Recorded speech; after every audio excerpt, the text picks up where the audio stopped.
la vie d'un joueur de soccer. Une personne qui a tout le bonheur au monde. Une carrière promettante, une vie merveilleuse. Il est un joueur à talent sans exception. Il mène son équipe à la coupe. Il gagne un match à la fois. Il s'entraîne régulièrement hors et en dedans du terrain avec son entraîneur, son mentor. Il a une bonne relation avec tous ses coéquipiers, avec ses joueurs adverses et surtout son coach, son leader favori. Il est le capitaine de son équipe. Il se fait encourager par tous ses fans.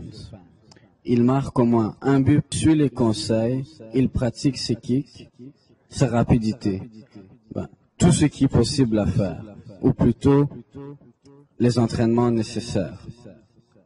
Une autre personne qui l'a par match. Tout va de la bonne direction. Tout ce qu'il fait est positif. Coupe bien le stop. C'est grâce à son entraîneur qu'il est aussi bon qu'il l'est maintenant. Il l'a aidé à devenir l'homme qu'il est et bien sûr sa mère. Sa mère a toujours été sur son côté, son fan favori. Elle aussi, elle joue un rôle important dans sa vie. Il est un des meilleurs de sa ligue. Il met toujours la touche finale. Ce que je veux dire, c'est qu'il met le ballon dans le filet. Il termine sa tâche. Il joue comme le grand Maradona, le meilleur de son temps, un des meilleurs joueurs au monde. Comme on le voit, il est très bon. Il déjoue un adversaire à la fois. Il est presque dur à lui enlever le ballon. Lui qui lui enlève est souvent récompensé, car il est très dur de faire cet exploit. Il amène son équipe, avec l'aide de ses coéquipiers, bien sûr, à plusieurs championnats, dont plusieurs de ces championnats ont été emportés par son équipe. Il se fait payer d'un très grand nombre d'argent. À chaque fois qu'il renoue son contrat, il demande un salaire plus élevé, dont son dernier contrat devrait lui rapporter 15 millions de dollars. Il avait signé un contrat de 3 ans, rapportant 5 millions de dollars par année. C'est peut-être pas aussi bon que le gros lot ou le loto Québec, mais au moins, là, il n'y a pas de chance de ne pas recevoir l'argent.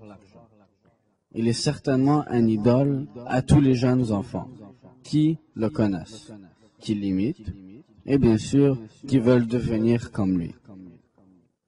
Vraiment, on ne peut pas demander mieux que ça. Le plaisir d'un enfant est la plus belle chose qu'on peut voir. Il pense à jouer avec Arsenal, une équipe anglaise. Il veut explorer, jouer ailleurs pour le bénéfice de sa carrière. En 2008, le 15 juillet, sa quête d'aller jouer pour une vraie équipe lui arrive.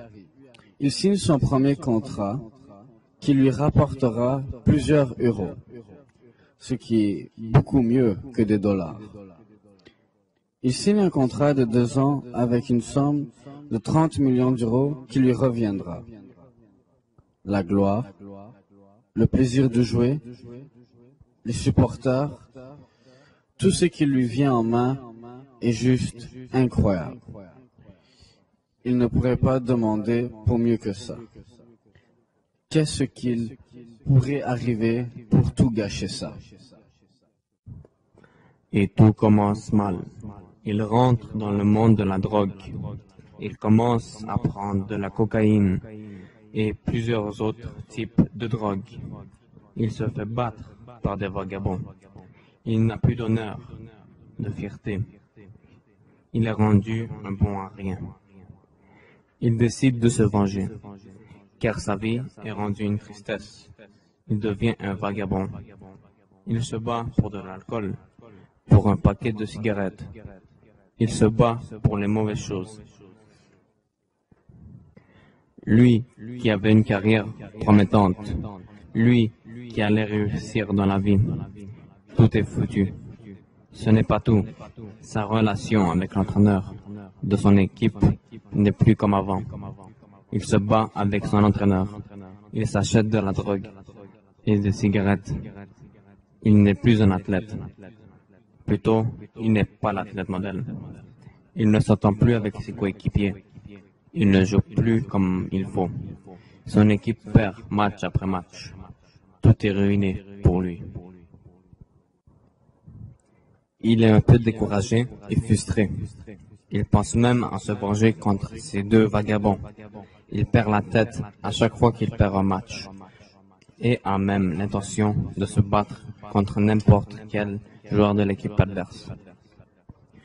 Il n'a même plus de respect pour le jeu et commence à jouer n'importe comment. L'entraîneur est très frustré et décide même de le retirer de l'équipe. Cependant, son cas s'aggrave. Si il se fait expulser hors de l'équipe, il risque de se retrouver dans la rue et de recevoir aucun contrat d'une autre équipe. Il est en train de perdre. Petit à petit, il a commencé par perdre le respect de son entraîneur, de ses coéquipiers, de ses fans, de ses parents, de sa famille et de ses supporters. Tout ce que on peut nommer. Perdu, il est un cas perdu.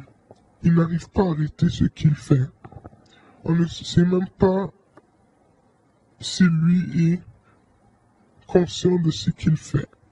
S'il a envie de mettre fin à tout ça. S'il pense qu'un jour, vie va se remettre en ordre. Espérons qu'il ne se suicidera pas. Mais, qui sait, peut-être un jour il pourra retrouver toute sa force et combattre le monde qui lui vend de la drogue. Le monde de la drogue, c'est dangereux. Ça ne sert à rien. On ne sait même pas si lui est conscient de ce qu'il fait. S'il a envie de mettre fin à tout ça. S'il pense qu'un jour sa vie va se remettre en ordre. Peut-être il décidera d'aller dans un autre pays et recommencer sa vie.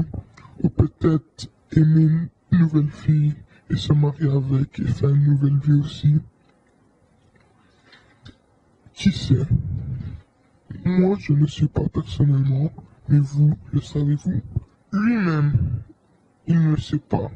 Lui-même se laisse emporter par tout ce vacarme, tout ce monde de malfaiteurs.